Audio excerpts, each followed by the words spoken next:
The box in my pocket felt heavier than bricks as I stepped into the restaurant. My palms were sweaty, my throat dry. Table 4, I froze. Emma was sitting 2 tables away, her hand resting on a man's wrist. His suit looked like it came straight from a magazine cover, his watch flashing under the light. She looked right at me. No surprise, no guilt, just a slow, careful blink. "Jack," she said softly. "This is Mark." I stared at her, then at him. "Mark," I repeated, my voice flat. "Right. Nice to meet you." He smiled like he owned the air between us. "Emma's told me a lot about you, has she?" My eyes went back to her. Guess she left out the part where we had plans tonight. Emma's fingers tightened around her wine glass. I was going to call you after dessert. I tried to keep my tone even, but I could hear the bitterness in it. "Jack, please not here," I laughed, short and sharp. "Why?" "Not, seems like you made your choice." Mark leaned back, smug. "Emma deserves someone who can give her what she needs. I'm guessing that's you," I said, my jaw tight. "Jack," Emma whispered, "don't do this." "Don't." "Do what?"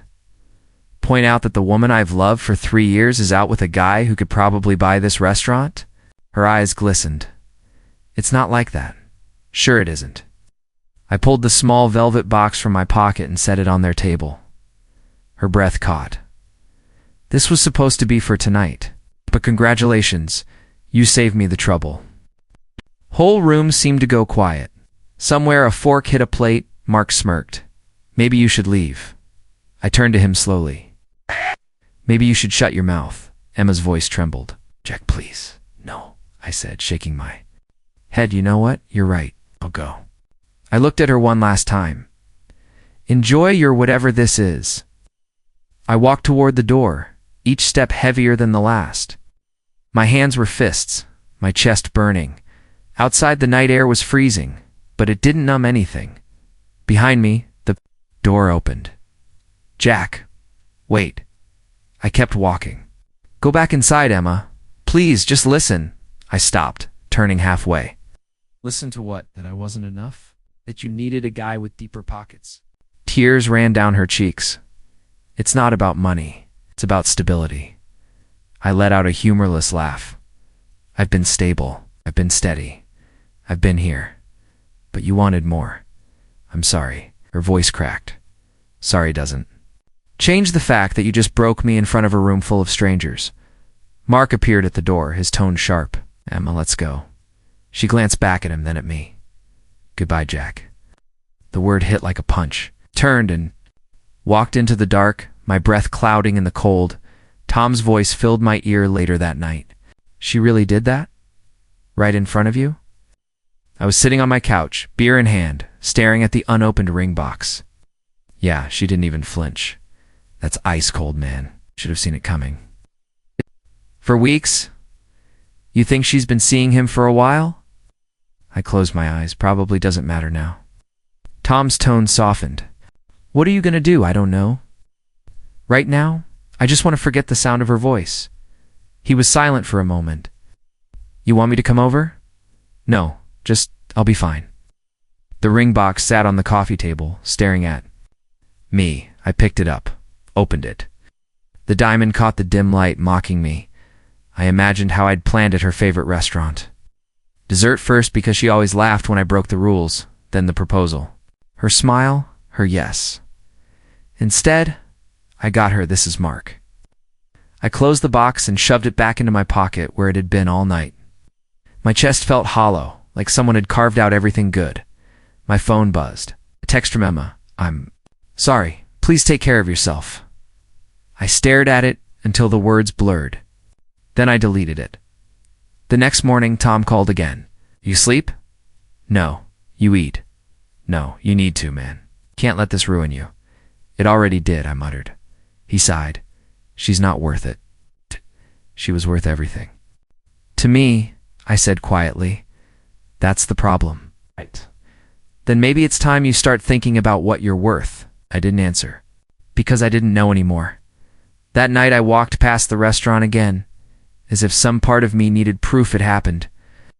Through the window, I saw them, Mima and Mark, laughing like they didn't just burn down my life. I turned away before they could see me. The ring in my pocket felt heavier than ever. Somewhere deep inside, something cracked, not just from the betrayal, but from the realization that the man I'd been before tonight was gone, and whoever I became after this, well, that was still a mystery. I was driving home from a client meeting when I saw it. It's the old Victorian house on Willow Street. The for sale sign was gone. In its place, a moving truck. I slowed down. My stomach sank. And then I saw them. Emma stepped out of the truck first, laughing, holding a box. Mark followed, carrying what looked like a crystal vase. I pulled over to the curb before I even realized what I was doing. She tilted her head toward him, her smile bright and warm. Same smile that used to be mine. You've got to be kidding. Me, I muttered under my breath. I rolled down my window. Nice place, I called out. Emma froze, her eyes locking onto mine. Mark glanced over his shoulder, grinning like he'd just won something. Small world. I stepped out of the car. You bought it? Emma set the box on the porch. Yes, we bought it. You remember we used to dream about this place? Right? My voice was calm, but inside I felt like I was being gutted. I remember, she said softly. Mark stepped closer, resting an arm casually on the porch railing. Well, dreams come true for some of us. I clenched my jaw. All right, some of us. Emma shifted uncomfortably. Jack, maybe you should know it's fine, I said, raising my hands. I was just passing by. Congratulations. Mark smirked. We'll take good care of it. I looked at Emma one more time. Make sure you do. Got back in my car and drove away before the tightness in my chest turned into something worse. That night, Tom came over with a six-pack. Heard. You saw them, he said, dropping onto my couch.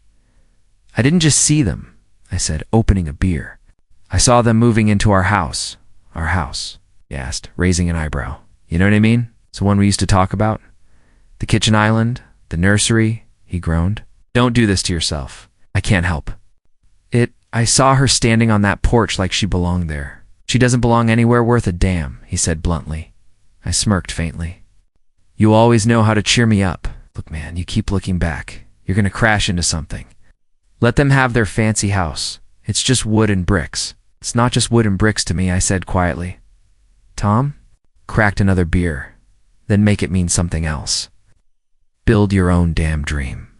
After he left, I sat alone at the kitchen table, the beer sweating in my hand.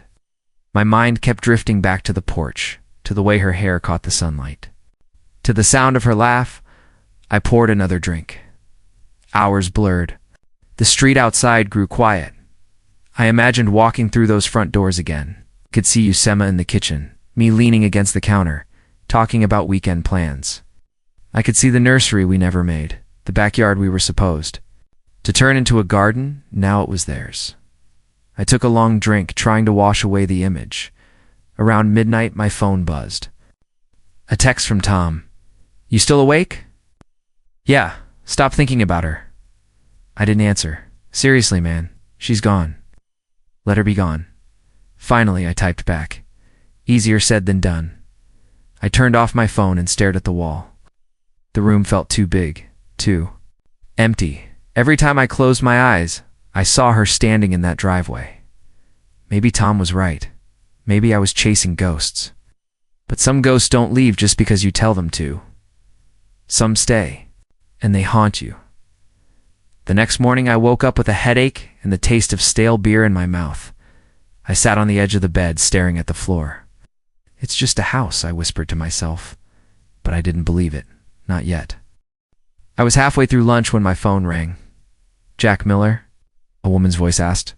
Yeah, who's this? Karen Blake. I'm the real estate agent for the Willow Street property. Your client, Mr. Grant, gave me your number. I put down my fork. The Willow Street property. The Victorian. I froze.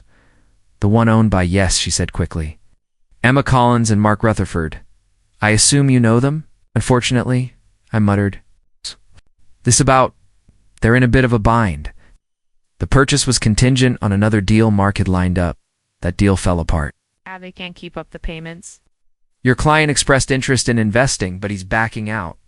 I leaned back in my chair. So why are you calling me? He told me you might be interested in taking it yourself. If you want it, you'd need to act fast. Cash or pre-approved financing. We're talking days, not weeks.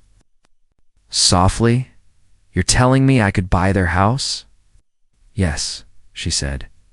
Do you want to see the numbers? 10 minutes later, I was staring at the listing on my laptop. The price was lower than it should have been. Pressure sale. I called, Tom, you're not going to believe this. What now? The house? Shh. Their house? It's back on the market. I can buy it. He coughed. Witar, are you actually thinking about it? I'm more than thinking about it. I'm already running the numbers. Jack, this sounds like the kind of decision people make when they're drunk or in the middle of a breakdown. Sober, and this isn't a breakdown. It's an opportunity.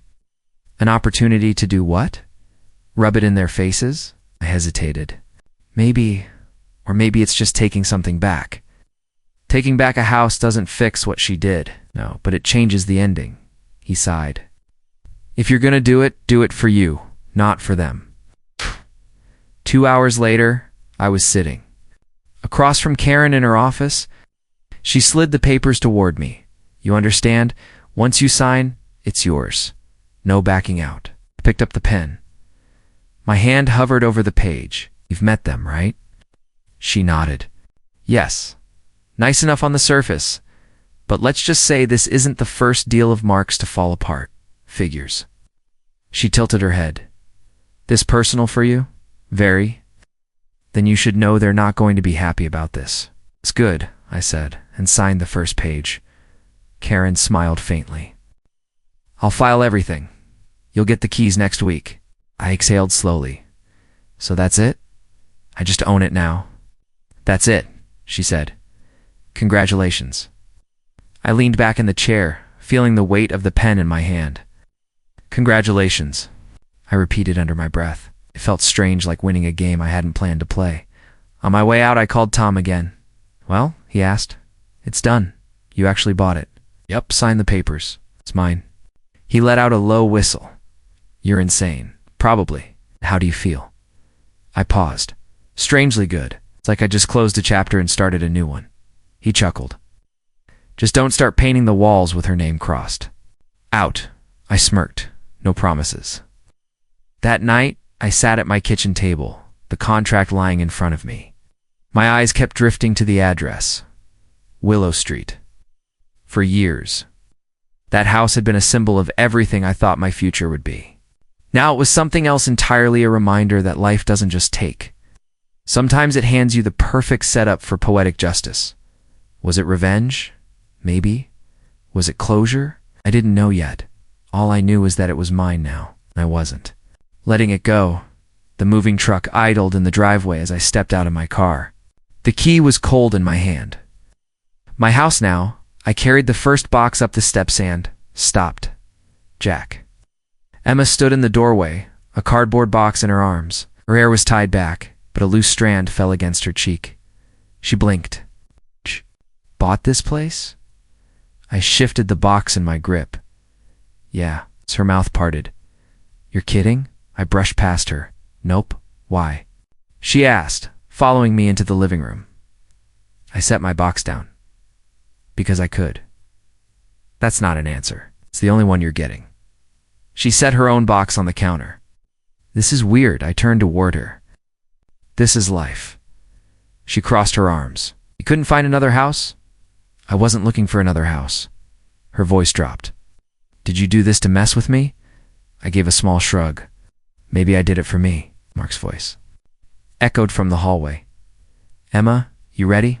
He stepped in, his eyes narrowing when he saw me. What the hell is he doing here? Moving in, I said simply. You bought it? His tone was sharp. Paperwork signed, keys in my pocket. He laughed without humor.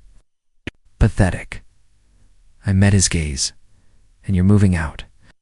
Emma looked between us. Can we not do this? Mark picked up the last box by the door. Don't scratch the floors. They're expensive. I smiled faintly. I'll take care of my floors. When they left, the silence felt heavy. I went back outside for another box. It's when I Noticed her a woman in her late 20s leaning on the fence next door. "You're the new owner," she called out. "Yeah," she smiled. "Lily Thompson." "I live next door, Jack." Her eyes flicked toward the driveway where Emma's car had been. "That was interesting." "You saw? Hard not to. This street's usually quiet. Not a lot of tension." I smirked. "Yes, I'm bringing some." "I'm not complaining," she said, walking closer. "Makes for better people watching." We chatted while I unloaded the truck. She asked about my job. I told her I was an architect. She nodded approvingly. "So history there?" she asked, tilting her head toward the empty driveway. I chuckled. "You could say that." "I like stories," she teased. "Not ready to tell this one yet." She smiled knowingly. "Fair enough, but I'll figure it out." Inside, I started opening boxes. The air still smelled faintly like Emma's perfume. I tried to ignore it. Lily appeared at the open door. "Need help?" I shook my head. "Thanks, but I've got it." She stepped inside anyway, looking around. "This place has great bones. You're going to make it your own?" "That's the plan." "You mean new paint, new furniture?" "I mean stripping every trace of them out of here." She raised an eyebrow. "Sounds personal, it is. Later." While setting up the living room, I heard footsteps in the hall. Emma's voice came. From behind me, I forgot one thing. I didn't turn. Front door's open. "Grab it and go." She hesitated. "Jack, this feels strange." I finally looked at her. "Strange for you? Try living in it." She swallowed. "You really think you can just erase me from this place?" "I don't have to erase you. You already left." Her eyes softened for a moment. "I didn't think you'd actually buy it." "Yeah, you said that already." She studied me. "You've changed. Pain does that." She picked up a small bag from the counter. "Goodbye, Jack." I watched her leave without saying it back. Lily appeared at the doorway again as Emma walked down the path. Yeah. She doesn't look happy." "She'd survive," I said, locking the door. When the last box was inside, I stood. In the middle of the living room, my living room. The tension in my chest was still there, but underneath it, something else was growing. Not joy, not exactly revenge. Something closer to satisfaction. The first week in the house was quiet, too quiet. Every creak in the floor sounded like a memory. I'd step into the kitchen and hear Emma's laugh in my head. Walk up the stairs, and I'd see us carrying boxes together, planning where the nursery would go. One afternoon, while storing tools in the attic, I found a small box shoved into the corner. Dust coated the lid. I pulled it open and froze. Inside were letters, my handwriting on the envelopes, all addressed to Emma. Some were unopened. Beneath them, a stack of printed photos. Us at the beach. At the cabin we rented but never went back to. A brochure for a trip to Italy we never took. I sat on the attic floor, staring. Tom's voice came through my phone when I called him. "You found what?" "Letters, photos, stuff from before she left." He whistled. "You gonna toss it?" "I don't know," I admitted. "Part of me wants to burn it. Part of me can't let it go yet." "Careful, man. It's nostalgia. Talking nostalgia will mess you up." "Yeah," I muttered. "I'm already messed up." Later that week, I was trimming the hedges when a familiar car pulled up. Mark stepped out in sunglasses, his smirk already in place. "Nice house?" he said. I didn't look up, thanks. He leaned against the fence. "You enjoying yourself? Living here like some kind of stalker?" I set the trimmer down. "Live here, Mark? You don't?" "Right now," he said. I turned toward him slowly. "What's that supposed to mean? Just saying this place has a lot of history?" "My history." I smiled faintly. "Not anymore. Now it's mine." His jaw tightened. "You think this is funny?" A little, I admitted.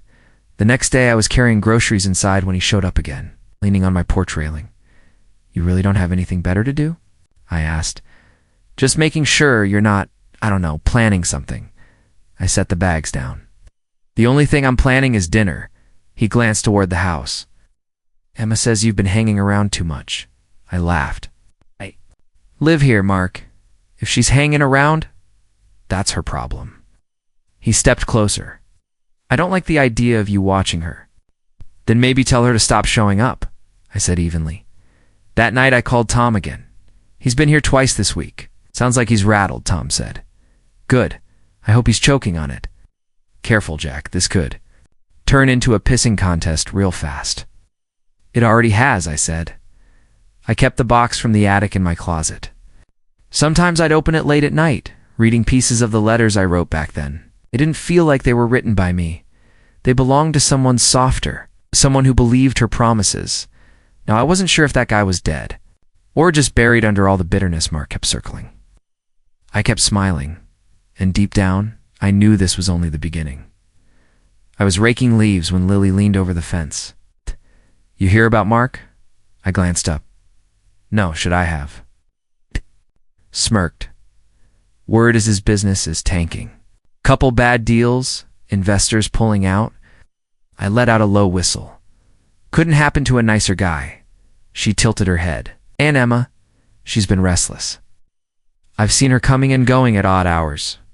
Restless, I repeated. Is one way to put it? A few days later, I saw them in the driveway. Mark's hands were moving fast, his voice sharp. Emma stood with her arms crossed, not looking at him.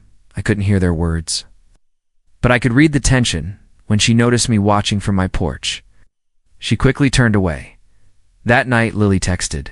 They were at it again, heard shouting. From my kitchen, I replied, I'm not surprised. She sent back, tables are turning, Jack. 2 nights later, I was in the kitchen when I heard a knock. I opened the door. Emma. She stood there in a light sweater, eyes scanning me. Can I come in? I stepped aside without answering. She walked to the middle of the living room, looking around like she'd never seen it before. Not keeping it as a shrine, I said. She smiled faintly. You look different. Stronger. I leaned against the wall. Pain changes people. Her eyes softened. It suits you. I raised an eyebrow. You here to hand out compliments, or is there a reason you came? She hesitated. I just needed to see it again, the house. She shook her head slowly. You. Before I could respond, her phone rang. She glanced at the screen mark. She sighed. I should go. I didn't move to stop her, then go. She lingered at the door for a moment. Jack, don't start, I said. She nodded, then left. That night, lying in bed, I stared at the ceiling. For the first time since all this began, I didn't feel like the one left behind. The tables were turning, and I wasn't about to stop them. I was sipping coffee on the porch when Lily walked over, phone in hand. You've seen it? She asked.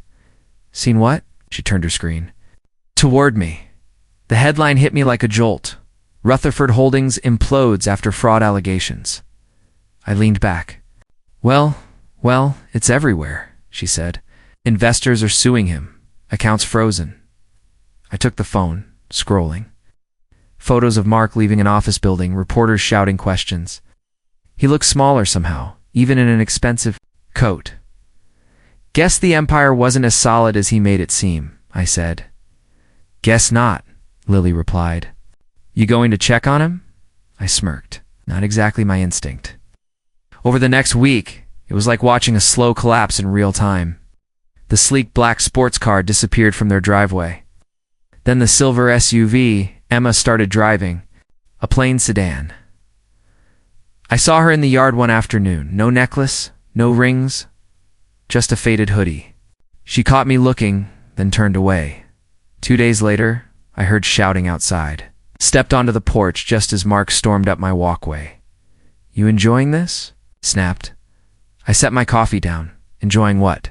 My life falling apart. I tilted my head. You think I did this to you? Don't play dumb, Jack. You've been waiting for this. I stood, meeting his glare.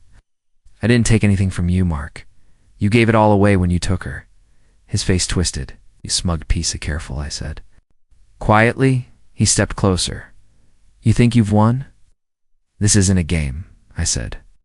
And if it was, you were the one who put your king in check. His mouth opened, then closed. For the first time, he had no quick line, no smirk. Emma's voice came from the street. Mark, let's go. He glanced back then at me. This isn't over, I smiled faintly. Yeah, it is. He turned and walked away, shoulders tense. That night, Tom called. I saw the news. You must be loving this. I wouldn't say loving, I replied. But I'm not losing sleep over it. You should have seen his face, Tom said. Bet he didn't like hearing the truth. He hated it, I said, which made it even better. For the next few days, I barely saw them. When I did, there were no smiles, no waves, just silence. The man who once strutted like he owned the world now kept his head down, and I couldn't lie. Watching it happen felt like the final crack in the glass.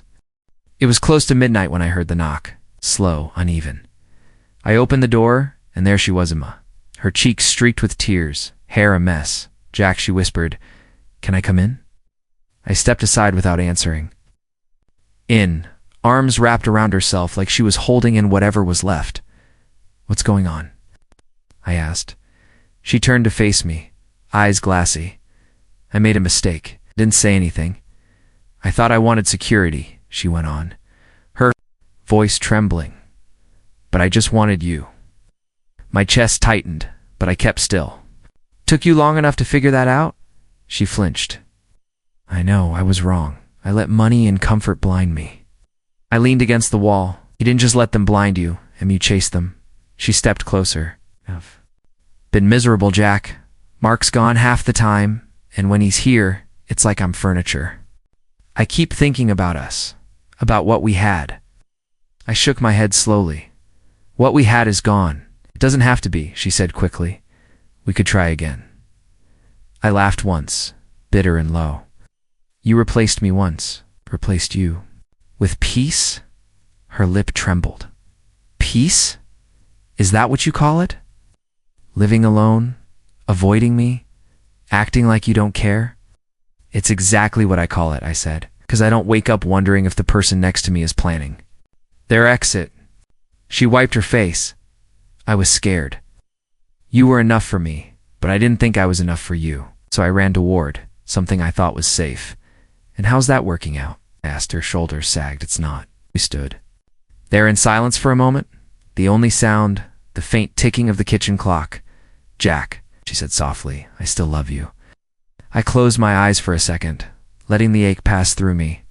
"That's your problem, not mine." Breath hitched. "So that's it? You're just done?"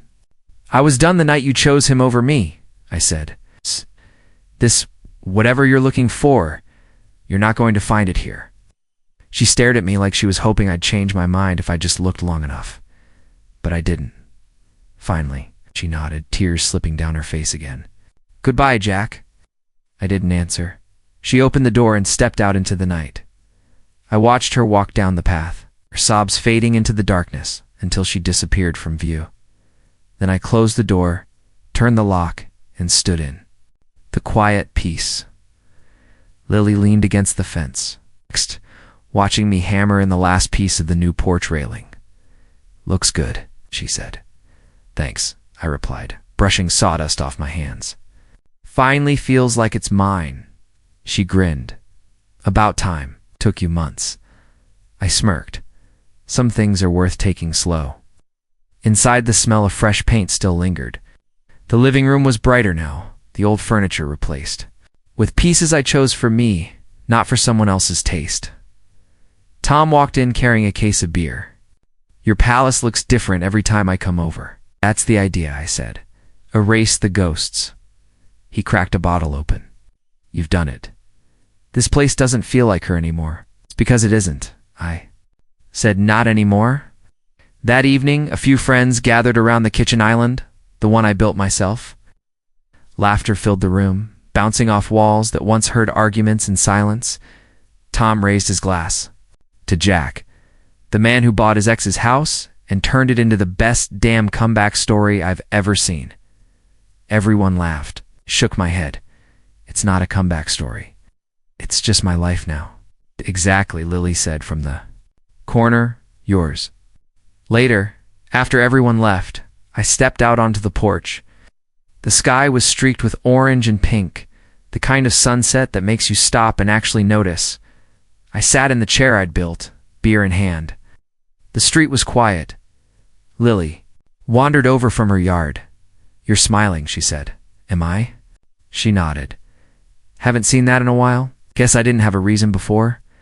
She looked toward the house. They're gone for good, you know. Moved out of town last month. I know, I said that chapter's done. And you? She asked. I'm good, I told her. Better than I've been in years. She lingered for a moment, then said, You didn't just fix a house, Jack. You fixed yourself. I laughed softly. Yeah, maybe I did. She smiled, then headed back inside. I stayed on the porch until the sun dipped completely out of sight. The air was cool. It's the kind that carries the promise of a good night's sleep. The house behind me wasn't the same place I'd walked into months ago. It was mine, and sitting there. I realized I didn't just buy a house.